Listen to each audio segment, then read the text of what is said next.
Ask मुफ्ती तारिक मसूद।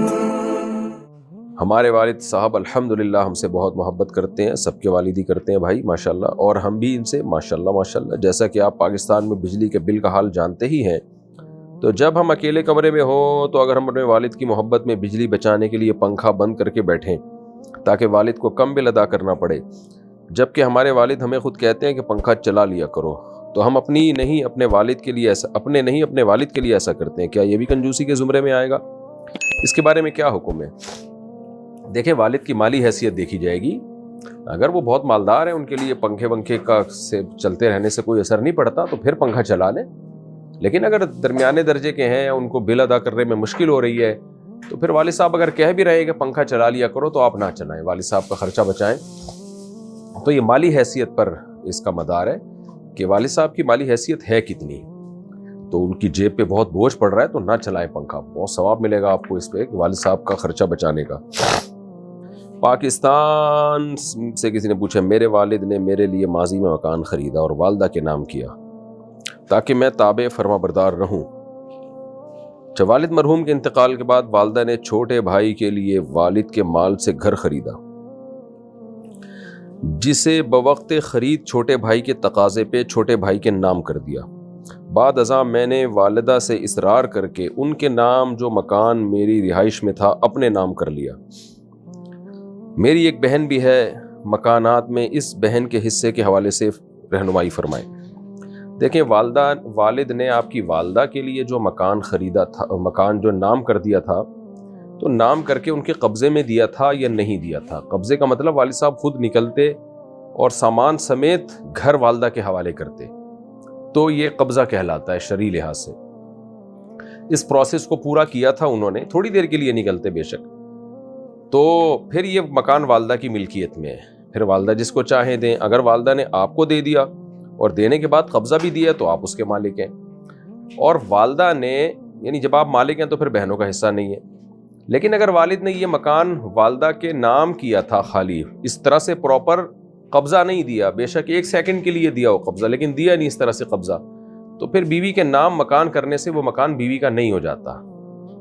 तो ऐसी condition में, ऐसी सूरत में वो फिर आपके वालिद ही का मकान था, चाहे वो अब आपकी वालदा के नाम हो, तो उस मकान में विरासत जारी होगी, आपकी बहन का भी हिस्सा होगा उसमें, वालदा के दुनिया से जाने के बाद, वालिद के दुनिया से जाने के बाद, क्योंकि वालिद का मकान था।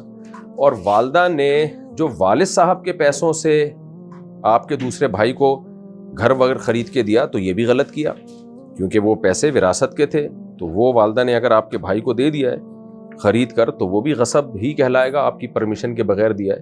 तो उसमें भी फिर आप वो पैसे वापस लें या उस मकान में हिस्से का मुतालबा करें, क्योंकि वो वालिद के पैसों से था, तो उसमें उस मकान में भी फिर बहन का हिस्सा होगा। तो या तो उनको पैसे दिए जाएं या उस मकान में शेयर दिया जाए। पाकिस्तान से किसी ने पूछा है, मेरी उम्र 14 साल है, मुझे सवाल पूछने का तरीका भी शायद नहीं आता, मैं परेशान हूँ। मेरी माँ का यार ये बहुत ही कुछ गैर अखलाकी सा सवाल है। देखें, आप जो है ना, ऐसी सूरत में जो है ना, अपनी वालदा से दूर हो जाएं आप, और आप वहाँ के किसी मौलाना साहब जो सही समझदार आलिम हो, उनसे जाके मशवरा करें आप। तो ये बहुत ही पर्सनल सा मामला है, इसको इस तरह अनाउंस करना जो है मुझे मुनासिब नहीं लग रहा। ठीक है ना, ऐसा कर लें। ये पाकिस्तान से किसी ने पूछा, मैं अपने ससुराल वालों से अलग रहती हूँ, क्या ये जायज़ है कि मेरे वालिदैन हमारे घर आकर 2 या 3 से ज़्यादा महीने रह लिया करें? वो जब हमारे साथ रहते हैं तो पैसे के लिहाज से भी हमारे साथ ताउन करते हैं ताकि हम पर किसी किस्म का बोझ न पड़े, वो बच्चों को संभालने में हमारी मदद करते हैं। मेरे ससुर का कहना है कि इस बारे में फतवा है कि बीवी के वालिदैन के लिए जायज़ नहीं कि वो 4 दिन से ज़्यादा बेटी के घर रहें। देखें, इसका ताल्लुक़ आपके शौहर से है कि आपके शौहर को यह हक़ हासिल है कि वो आपके वालिदैन को आपके साथ ना रहने दे। शौहर अगर रहने दे रहा है तो अच्छी बात है, अगर शौहर को तकलीफ हो रही है तो फिर बुरी बात है। तो ये शौहर का हक़ है। तो ये मसला आप अपने शौहर से पूछें कि क्या मेरे लिए जायज़ है कि मेरे माँ बाप आपके घर आके 2-3 महीने रहें। शौहर अगर खुश हो रहा है, माशाल्लाह जी, ताउन भी हो रहा है ससुराल का मेरे साथ इस चक्कर में, तो 2 महीने क्या 8 महीने रह लें फिर, बल्कि घर दामाद ही बन जाए। تو اور اگر شوہر کو کوئی تکلیف ہو رہی ہے, وہ اس کو برا لگ رہا ہے کہ بھائی کیوں آ کے 6 مہینے 4 مہینے رہتے ہیں, تو جتنی اجازت شوہر دے دے اتنی رہ سکتے ہیں. ٹھیک ہے. پاکستان سے کسی نے پوچھا اگر رشتہ دار ہمارے والدین کے بارے میں نامناسب بات کریں, ان کی غیبت وغیرہ, تو میں کیا کروں؟ ان کی باتیں مجھے اذیت پہنچاتی ہے. آپ کے سامنے جب کوئی آپ کے ٹیچروں کو, آپ کے بزرگوں کو یا آپ کے والدین کو برا کہے تو علماء کہتے ہیں اس وقت خاموش بیٹھنا جائز نہیں ہے. یہ اپنے والدین کے ساتھ ناانصافی ہے, بے مروتی. آپ اس وقت بولیں کہ بھائی آپ غلط بات کر رہے ہیں, ایسا یہ نہیں ہے, یہ غلط ہے, تاکہ وہ آپ کے سامنے برائی نہ کریں. یہ بڑی بے شرمی کی بات ہوتی ہے کہ کسی کے بڑوں کو اسی کے سامنے آپ برا بلا کہنا شروع کر دیں. ہاں کوئی علمی اختلاف ہو یا کوئی اشکال ہو وہ ایک الگ بات ہے, تو اس موقع پر پھر چپ نہیں رہنا چاہیے, آگے سے بولنا چاہیے.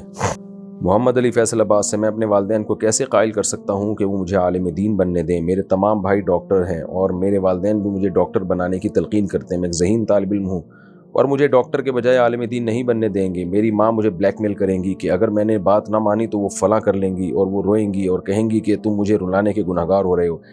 تو میں صورت میں کیا کروں؟ انہیں کیسے قائل کیا جائے؟ وہ عالم دین بننے میں اپنی بے عزتی محسوس کریں گی. میں نے FSC کر لیا, رہنمائی فرمائیں. دیکھیں اولاد پر اس معاملے میں زبردستی جائز نہیں ہے. کوئی ڈاکٹر بننا چاہتا ہے تو ماں باپ اس کو زبردستی عالم نہیں بنا سکتے. کوئی عالم بننا چاہتا ہے تو ماں باپ اس کو زبردستی ڈاکٹر نہیں بنا سکتے. کوئی تجارت کرنا چاہ رہا ہے تو ماں باپ اس کو زبردستی پڑھائی میں نہیں لگا سکتے. تو بشرطے کہ سمجھدار ہو جائے بچہ. ایک تو ہوتا ہے نا بچہ بے وقوف ہے تو ماں باپ اس کو فورس اس لیے کر رہے ہیں کہ حماقت میں کوئی الٹا کام نہ کر لے, وہ ایک الگ بات ہے. لیکن ہر شخص اس میں آزاد ہے کہ اس نے بزنس کرنا ہے, پڑھائی کرنی ہے, پڑھائی میں کون سا سبجیکٹ سلیکٹ کرنا ہے, تو اس میں زبردستی ٹھیک نہیں ہے. تو اس لیے آپ کی والدہ اگر آپ کو زبردستی کر رہی ہیں کہ عالم نہیں بنو ڈاکٹر بنو, تو غلط کر رہی ہیں. آپ پر ان کی اطاعت اس معاملے میں واجب نہیں ہے. اسی طرح اگر کوئی ڈاکٹر بننا چاہتا ہے اور اماں زبردستی کریں کہ تم نے عالم ہی بننا ہے, تو بھی بچے پر عالم بننا لازم نہیں ہے, کیونکہ یہ انسان کی اپنی رائے ہے کہ اس نے کیا کرنا ہے. تو آپ کی والدہ کا اس بارے میں آپ کو فورس کرنا یہ غلط ہے. ان کو اس سے اوائڈ کرنا چاہیے, اور آپ کے لیے جائز ہے, آپ چاہے ڈاکٹر بنیں چاہے آپ عالم بنیں.